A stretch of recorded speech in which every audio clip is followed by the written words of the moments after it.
Si John Wick ang pinakamatangkad ko na alabay. Kasi mas matangkad, si John Wick kasi lahat. Si John Wick, matangkad talaga siya. Mas matangkad din siya kay Rasha.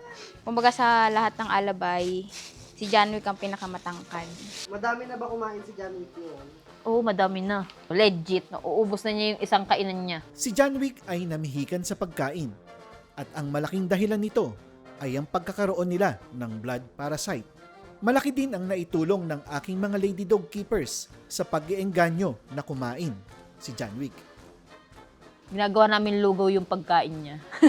Nilagyan namin tubig. Hindi kay gusto niya kasi malambot. Ayaw niya ng sobrang lamig. Gusto niya tama lang yung temperature ng pagkain niya. Ganito namin i-prepare yung pagkain ni John Wick.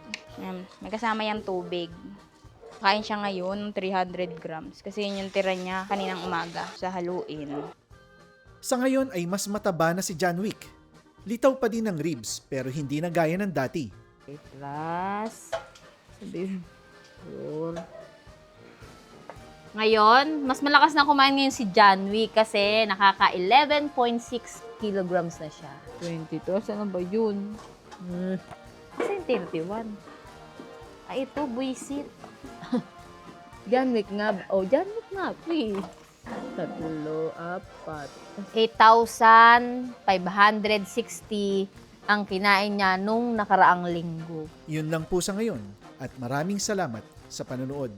Pag ako, kuya, nabawasan, sinasabi ko sa'yo. Kakagating ko kayong lahat.